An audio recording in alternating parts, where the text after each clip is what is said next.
Hello guys, welcome to Links Corner, tempat kita sharing ilmu. Nah, pada kesempatan kali ini guys, kita akan sharing tentang respon transien, salah satu materi dari dasar sistem kendali. Dan materi ini juga bisa dilihat secara lengkap dan detailnya itu dari e-book Modern Control Engineering edisi kelima oleh Katsuhiko Ogata sebagai referensinya.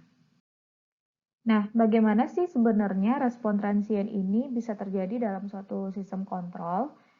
Sebenarnya suatu sistem ini kita anggap sebagai suatu sistem ya, sebagai suatu sistem yang sudah bekerja sebenarnya, yang sudah berjalan sistemnya, tetapi sistem tersebut tiba-tiba mendapatkan input baru. Anggaplah RS ini sebagai input yang barunya.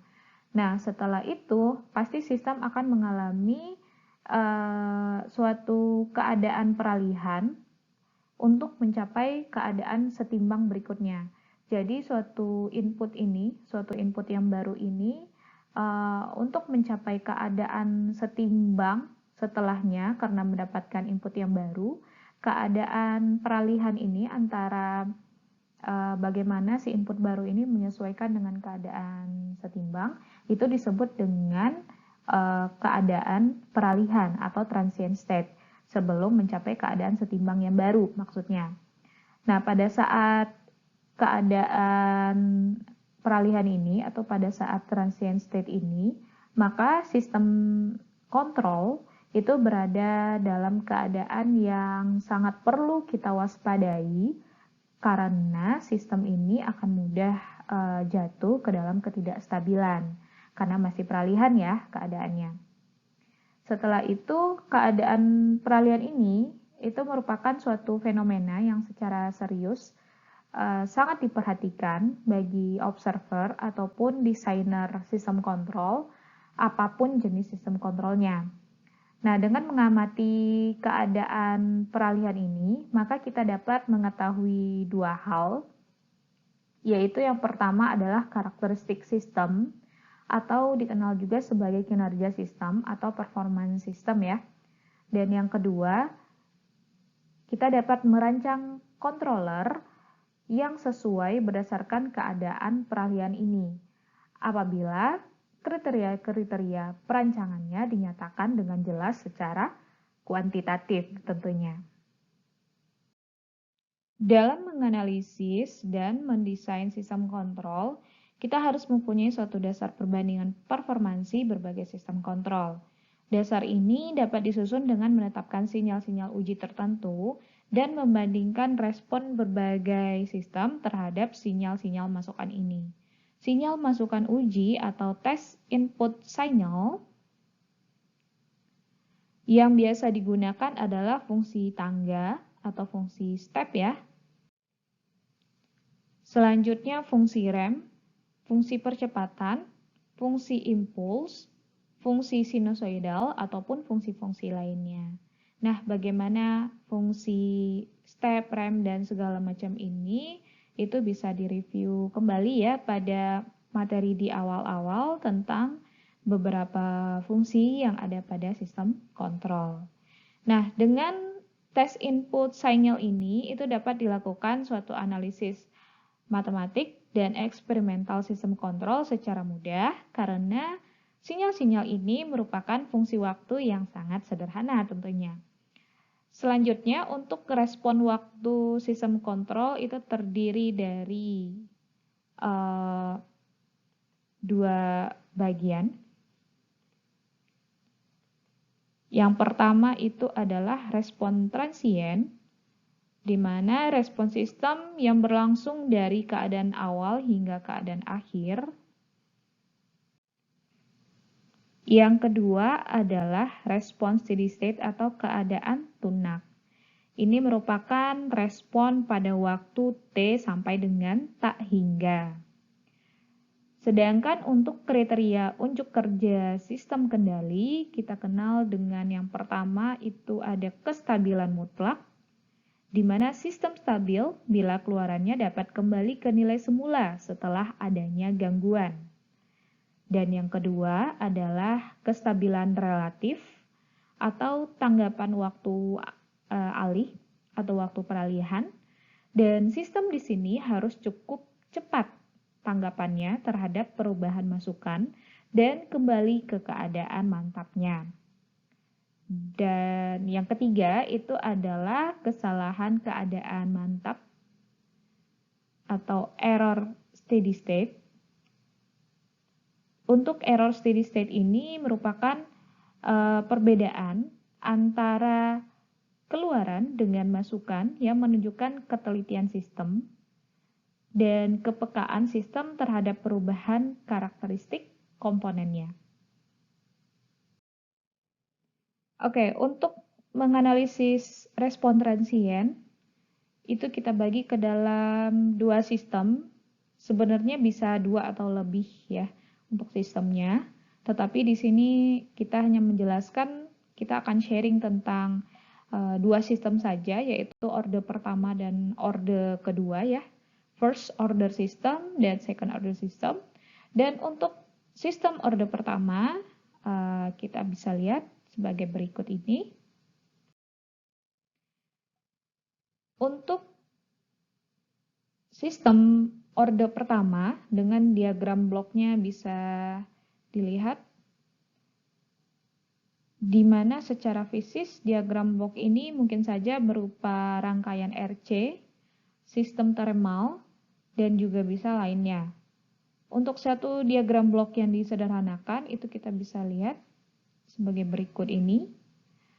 Sehingga untuk hubungan antara input dan outputnya dari diagram blok ini sebagai berikut, di mana CS per RS sama dengan 1 per TS plus 1. Sehingga untuk respon unit step-nya untuk sistem orde 1 ini, RS sama dengan 1 per S. Fungsi dari unit step ya, 1 per S. RS-nya sama dengan 1 per S.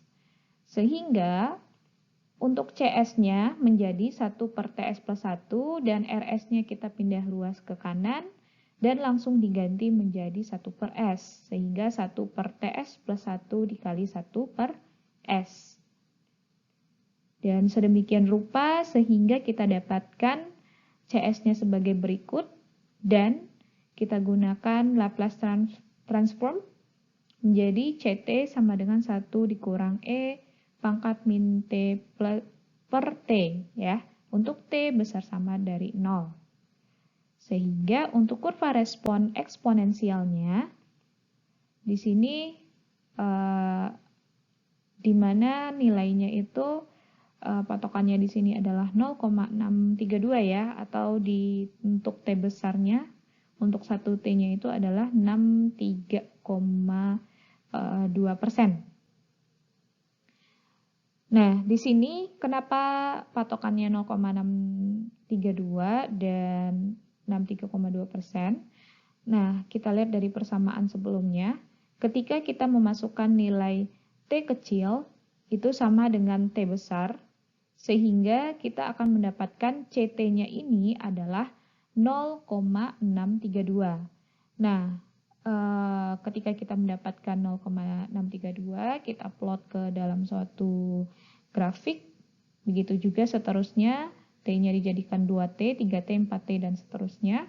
Didapatkan grafik eksponensial sebagai berikut ini. Dan dari sini bisa disimpulkan bahwa makin kecil T-nya, nilai T di sini, maka makin cepat tanggapan dari suatu sistem atau respon dari suatu sistem. Dan untuk kemiringan kurva atau slope-nya ini pada T sama dengan 0, itu sama dengan DC per DT. DC per DT sama dengan 1 per T eksponensial min T per T. Ini sama dengan 1 per T. Dan untuk keadaan tunak yang kecil dari 2% itu dicapai pada saat T sama dengan 4T. Karena pada saat 4T ini ininya 98,2 dan dari 100%-nya itu kan kurang dari 2% ya. Sehingga keadaan tunaknya atau stabilnya atau steady state-nya itu kecil dari 2% dicapai pada saat 4T. Keadaan tunak atau steady state ini secara matematis hanya dapat dicapai pada harga T tak berhingga. Dan untuk respon unit rem, di mana untuk input unit rem ini sama dengan RS, sama dengan 1/S². Dan untuk CS-nya masih sama ya, CS per RS sama dengan tadi 1/TS+1, dan RS-nya kita ganti dengan 1/S², kita pindah ke ruas kanan tentunya.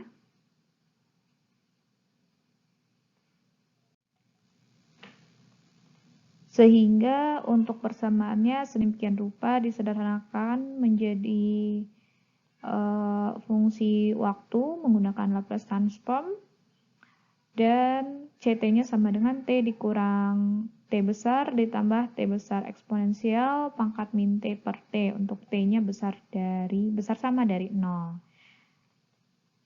Nah, untuk error signal-nya didapatkan sebagai ET sama dengan RT dikurang CT, yaitu T dalam kurung 1 dikurang eksponensial min T pangkat T. Ini persamaannya.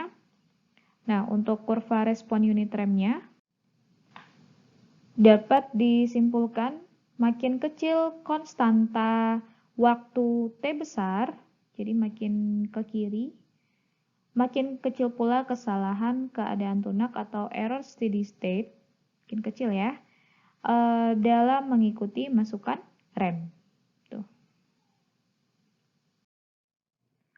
Untuk respon atau sinyal uji yang berikutnya kita menggunakan respon unit impulse, di mana untuk unit impulse itu RS sama dengan 1. Dan persamaan yang pertama tadi, CS-nya menjadi tetap 1/TS+1 dikali 1 untuk RS-nya ya. Dan kita menggunakan Laplace transform sehingga mendapatkan fungsi waktunya sama dengan 1/T besar eksponensial pangkat min T per T besar. Untuk T kecilnya besar sama dari 0. Sehingga ketika diplot ke dalam sebuah grafik didapatkan kurva respon unit impulse. Untuk CT sama dengan 1/T eksponensial pangkat min T per T. Selanjutnya, pada sistem orde 2 atau pada sistem kontrol orde kedua atau second order system, dapat ditinjau suatu sistem servo mekanis ya, atau sistem servo, di mana untuk sasaran sistem ini adalah mengontrol beban mekanik sesuai dengan posisi acuannya. Jadi bebannya itu tetap berada pada posisi acuan ya.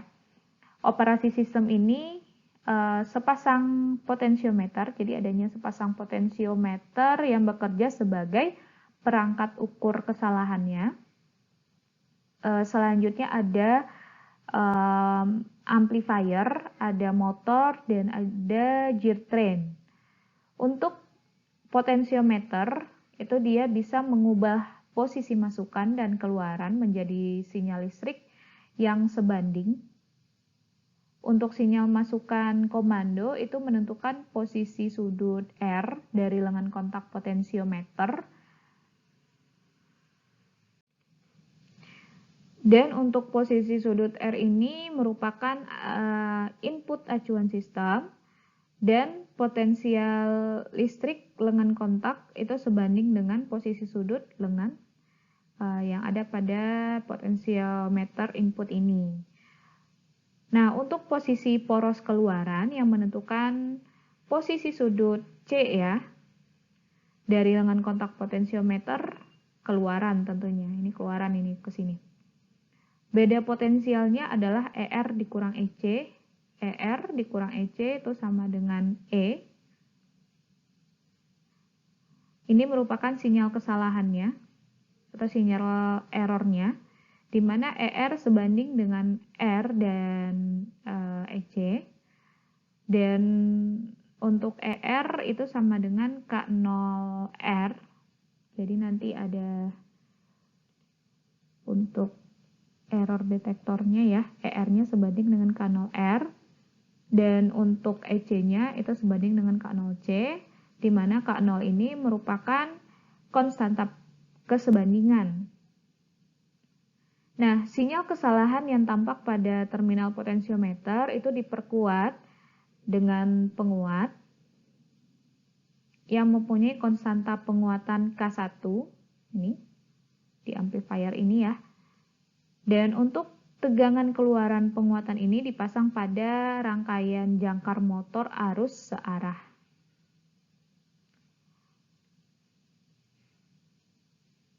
Jadi penguatan itu harus mempunyai impedansi masukan yang sangat tinggi karena pada dasarnya potensiometer adalah rangkaian impedansi tinggi dan tidak mentolerir adanya aliran arus.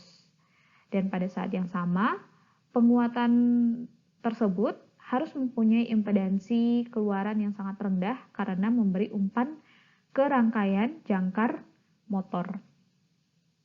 Suatu tegangan tetap dipasang pada kumparan medan.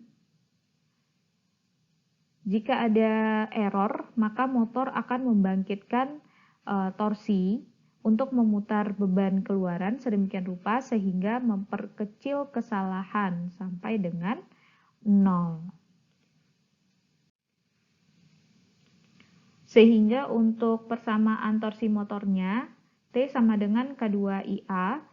Untuk K2 merupakan konstanta torsi motor. Kalau K1 tadi konstanta ini ya di amplifier. Dan IA itu merupakan arus jangkar. Dan untuk fungsi rangkaian jangkarnya, LA DIA per DT ditambah RAIA ditambah K3 D theta DT sama dengan K1 EV. Dengan K3-nya itu merupakan konstanta GGL motor dan untuk tetanya sudut putaran poros motor. Sehingga untuk persamaan torsinya J0 D kuadrat theta per DT kuadrat ditambah B0 D theta per DT sama dengan T, itu sama dengan K2 IA. Dengan J0-nya ini merupakan momen inersia motor ditambah beban ditambah roda gigi terhadap poros motor.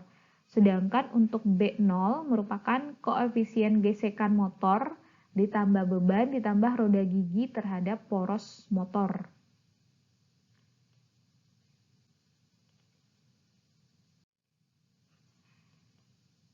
Nah, dari persamaan rangkaian jangkar dan persamaan torsi, kita eliminasi IA, sehingga mendapatkan persamaan ini.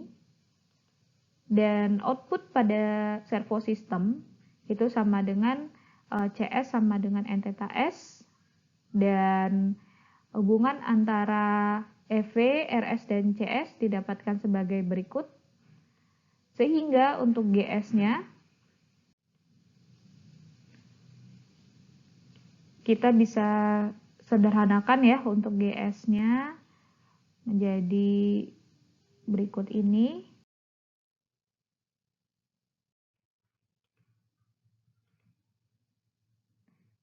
GS-nya sama dengan K per JS kuadrat ditambah BS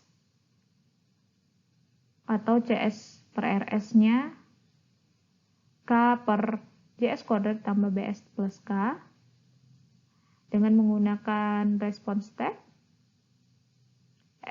CS per RS-nya didapatkan sebagai berikut dan diperoleh K per J sama dengan omega N kuadrat, B per J-nya sama dengan 2 zeta omega N sama dengan 2 sigma. Di mana untuk omega N ini merupakan frekuensi natural tak teredam dan sigma merupakan atenuasi atau redamannya. Dan sedangkan zeta itu merupakan rasio redaman sistem. Dan zeta ini juga bisa persamaannya B per BC sama dengan B per 2 akar JK. Dan kesimpulan untuk sistem orde kedua, fungsi transfer orde kedua didapatkan CS per RS sama dengan omega n kuadrat per S kuadrat ditambah 2 zeta omega NS ditambah omega N kuadrat, di mana omega N tadi frekuensi natural tak teredam, sigma atenuasi atau redaman, dan zeta itu merupakan rasio redaman sistem. Nah, ini bentuk diagram blok untuk servo system. Servo system ini merupakan orde kedua. Dari servo system yang dijelaskan pada slide sebelumnya, dan juga dari fungsi transfer sistem orde kedua didapatkan karakteristik dinamis sistem orde kedua yang dijelaskan dalam bentuk dua parameter, yaitu zeta dan omega n ya, di mana zeta ini diingatkan kembali sebagai rasio redaman sistem, sedangkan untuk omega n ini merupakan frekuensi natural tak teredam. Adapun perilaku dinamis yang dapat dijelaskan didefinisikan sebagai yang pertama itu overdamped response. Untuk overdamped response ini zeta-nya besar dari 1, merupakan respon tidak berosilasi dan dapat dipecah menjadi respon dua sistem orde 1 yang dipasang seri ya. Jadi kalau untuk overdamped response berarti orde 1-nya kita pasang seri, itu bisa. Nah, untuk yang kedua itu ada namanya critically damped response, di mana zeta-nya sama dengan 1.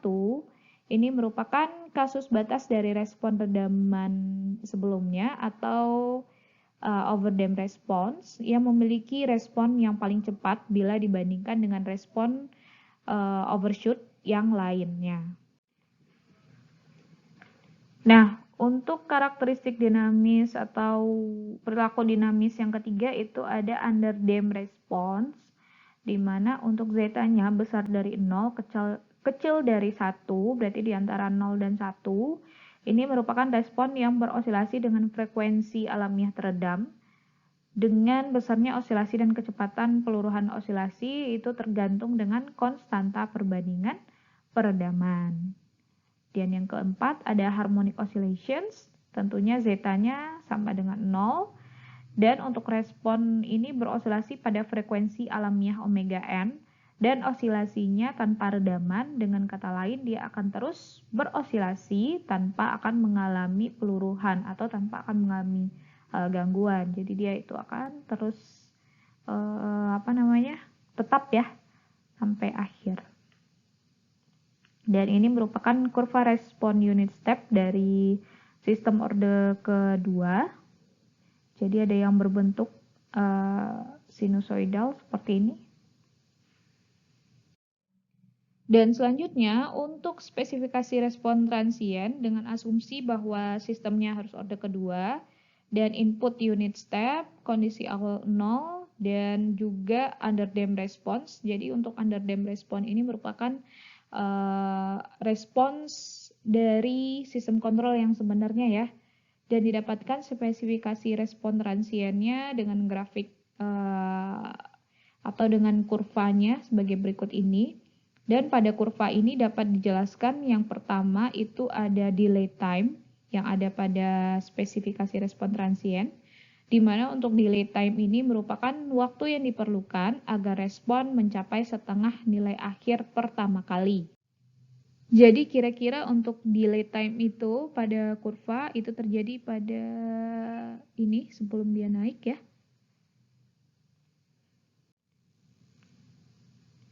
Yang kedua itu ada rise time.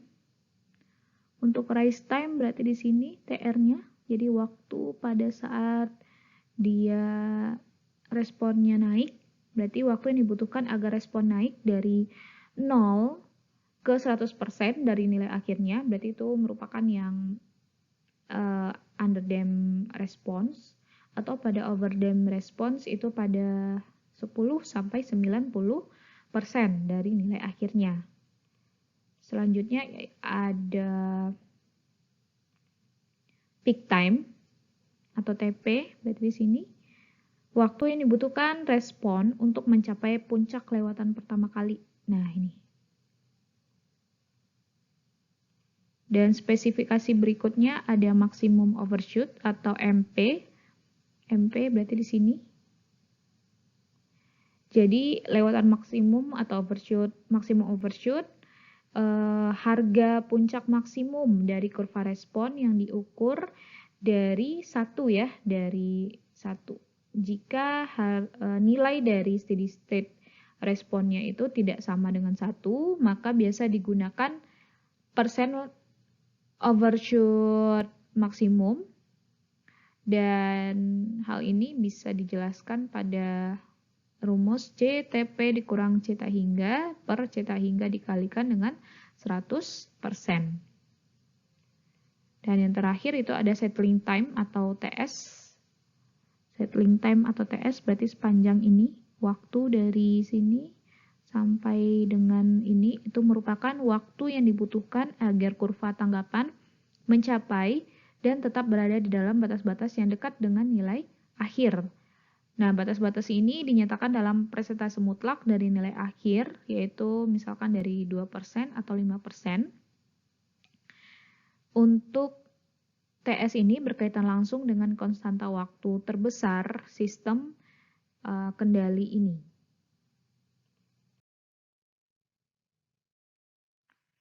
Untuk penurunan rumus spesifikasi respon transient, yang pertama kita lihat itu adalah rise time. Rise time berarti CTR sama dengan 1 patokannya. Jadi dia akan terjadi bila CTR-nya sama dengan 1 gitu maksudnya. Dan ini maksudnya dapat dipahami dari persamaan berikut. Jadi untuk eksponensial min zeta omega NTR itu tidak sama dengan 0, maka didapatkan persamaan cos omega T dan sedemikian rupa, itu sama dengan 0 juga.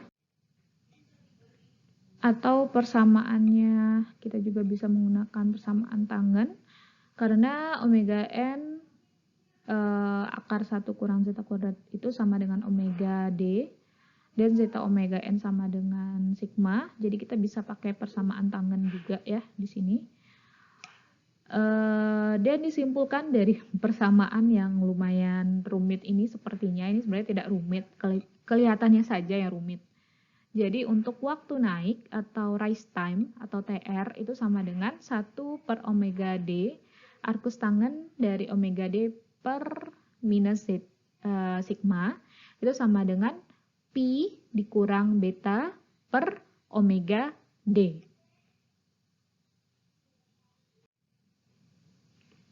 Dan definisi sudut beta kita bisa lihat dari gambar berikut.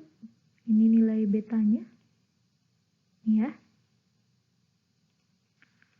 Selanjutnya untuk peak time atau waktu puncak itu akan terjadi pada saat DC per DT untuk T sama dengan TP sama dengan 0. Dari sini diperoleh sin omega D TP itu sama dengan 0, atau omega D TP itu sama dengan bisa saja 0, pi, 2pi, 3pi, dan seterusnya. Dan disimpulkan bahwa TP itu sama dengan pi per omega D. Jadi untuk waktu puncak itu bisa saja sama dengan setengah periode osilasi teredam. Yang ketiga adalah maksimum overshoot atau MP. Ini akan terjadi pada saat T sama dengan TP atau pada pi per omega D ya. Sehingga untuk MP-nya sama dengan CTP dikurang 1. Dan persentase overshoot maksimum ini merupakan eksponensial pangkat min sigma per omega D dikalikan pi dikalikan 100%. Nah ini MP-nya kembali seperti yang sebelumnya. Dan untuk kurva MP terhadap zeta bisa didapatkan sebagai berikut.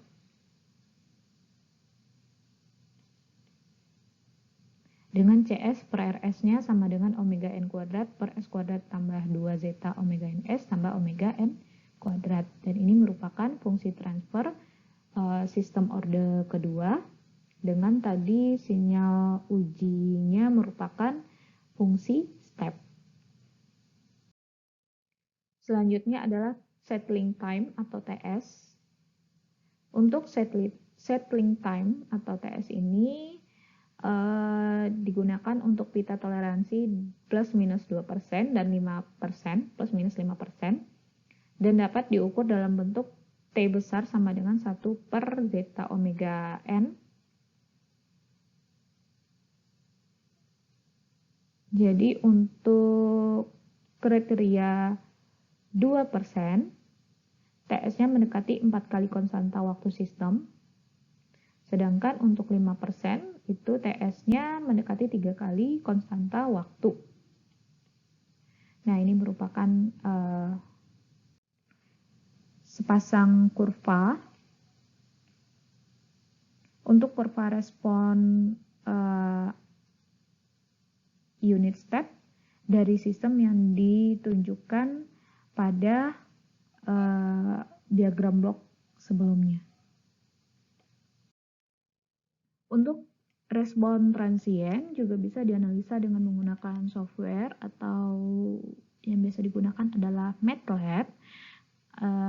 MATLAB merepresentasikan dari sistem linearnya, misalkan contoh kita menggunakan fungsi transfer CS per RS-nya sama dengan 2S plus 25 per S kuadrat tambah 4S tambah 25.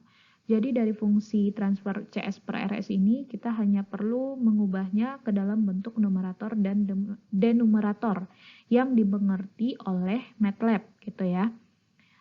Sehingga kita perlu menganalisa sedikit saja untuk merubah ini, di mana untuk numerator atau 6 ini merupakan representasi dari 2S tambah 25 dan itu merupakan pembilang dalam suatu pecahan. Ini kita anggap suatu pecahan ya, terdiri dari pembilang dan penyebut. Dan numerator ini merepresentasikan dari pembilang dan denumerator itu merepresentasikan dari penyebutnya. Tapi untuk menuliskannya yang dimengerti oleh software, kita harus menganalisa dennya terlebih dahulu dan dilihat pangkat tertinggi dari S-nya. Dan di sini pangkat tertinggi dari S itu adalah S kuadrat, sedangkan untuk pembilangnya S pangkat 1. Jadi ditulis berdasarkan pangkat tertinggi dan numerator. Untuk numeratornya berarti untuk S kuadratnya itu sama dengan 0 karena tidak ada. Terus setelah itu untuk koefisien di depan S-nya ada 2 dan untuk setelah itu atau S pangkat 0 ini sebenarnya ya itu sama dengan 25. Ini 6-nya dan denumeratornya berarti pangkat tertinggi S kuadrat, koefisien depannya 1, S pangkat 1 koefisiennya 4 dan S pangkat 0 itu koefisiennya sama dengan 25. Sehingga diketikkan atau diinput ke dalam sistem atau ke dalam MATLAB itu adalah 6, 0, 2, 25 dan den 1425. Nah, setelah 6 dan den diketahui, maka perintah yang kita gunakan pada MATLAB bisa salah satunya, maksudnya dari 2 ini. Yang pertama adalah step dalam kurung 6, den atau step dalam kurung 6, den, t. Dan ini tergantung dari analisis waktu yang kita gunakan gitu ya. Jadi untuk input di MATLAB-nya bisa digunakan atau bisa kita ketik sebagai berikut. Dan ini yang hijau-hijau ya. Ini sebenarnya saya screenshot dari MATLAB. Yang hijau-hijau ini itu tidak ke run di MATLAB-nya. Jadi untuk membuat judul atau membuat keterangan pada MATLAB-nya ya dan tidak ke run pada MATLAB-nya itu cukup ditambahkan tanda persen aja di awal sehingga ini akan menjadi berwarna hijau. Ini berarti kan tidak di run ya sama MATLAB-nya.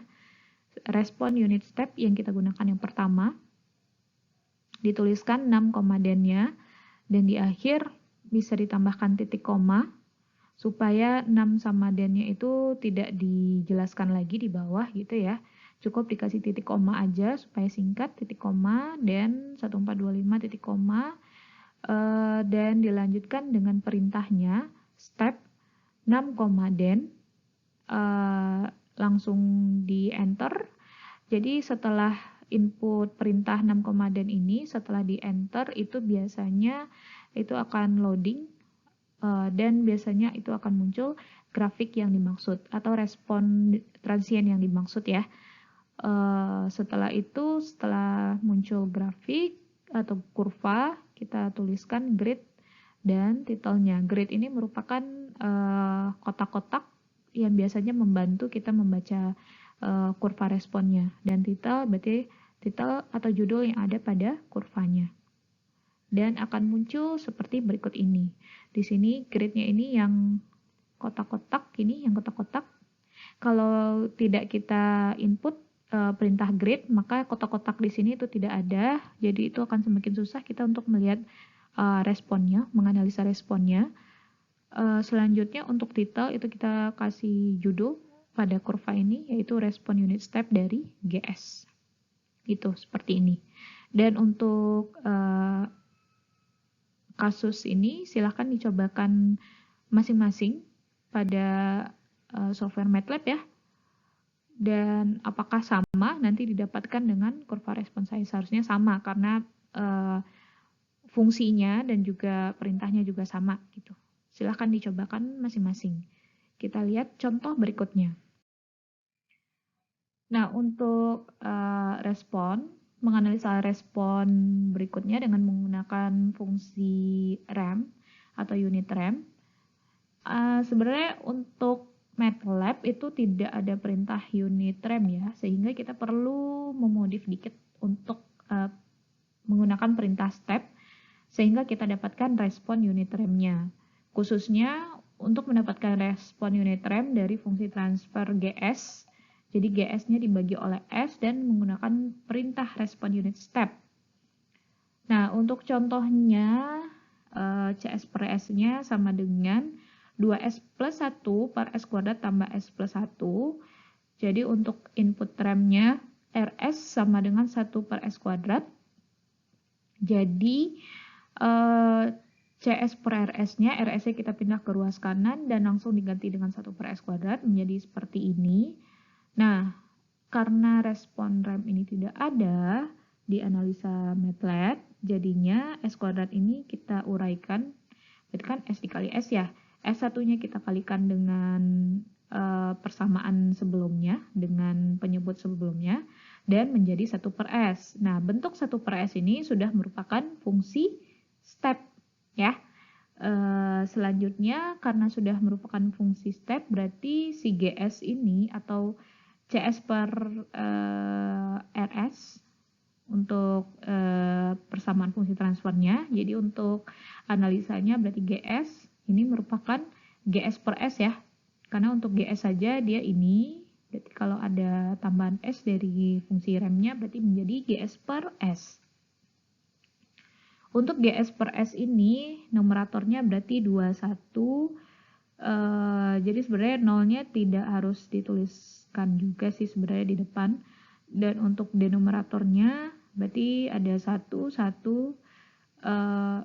ini kan S-nya dikalikan ke dalam, berarti S pangkat 3.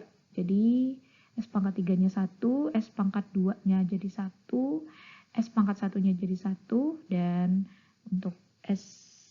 untuk yang tidak ada S-nya sama dengan 0. Berarti 0 ini S pangkat 0 ya, S pangkat 0-nya tidak ada, tapi di atas kan itu S pangkat 0-nya sama dengan 1. Jadi udah kita tulis aja 0. Nah, perintah yang kita bisa input ke MATLAB-nya sebagai berikut. GS per S berarti 621, den-nya 11110. Karena di sini kita menganalisa dari suatu waktu ke waktu tertentu, Jadi kita menentukan titik perhitungan waktunya misalkan dari 0 sampai dengan 7 dengan jedanya setiap 0,1 ya. Diinputkan saja di sini T sama dengan 0,2, 0,1,27 titik koma, dan fungsinya yaitu C sama dengan step dalam kurung 6, dan koma T. Jadi setelah itu plot waktunya ini, plot waktunya berarti kita menggunakan O ini nanti ya, dan untuk T-nya ini plot C-nya, maksudnya plot C-nya itu yang O, dan plot T-nya yang waktu itu adalah yang tanda strip kalau di ininya. Kalau di mana? Kalau di kurvanya. Setelah itu kita enter, akan muncul grafik atau kurva seperti ini kurvanya. Grid berarti ada kotak-kotaknya, titelnya kita masukkan respon unit rem, X label kita ganti menjadi T dalam second, dan Y labelnya kita ganti, ini adalah input dan output. Jadi tadi yang plot TC petik 1O ini merupakan yang ini, yang OO ini merupakan dari fungsi transfernya atau responnya. Sedangkan untuk waktunya itu bisa dilihat dari garis lurus ini. Jadi waktunya tetap berjalan sampai dengan 7 second, sedangkan fungsinya juga analisanya atau responnya terhadap waktu tersebut seperti ini gitu. Ini grafiknya. Dan untuk contoh ini juga bisa dicobakan sendiri pada MATLAB-nya masing-masing ya. Dan sekian dulu untuk materi respon transien, materi dasar sistem kendali pada pertemuan kali ini, pada penjelasan kali ini, pada sharing session kali ini. See you on the next video.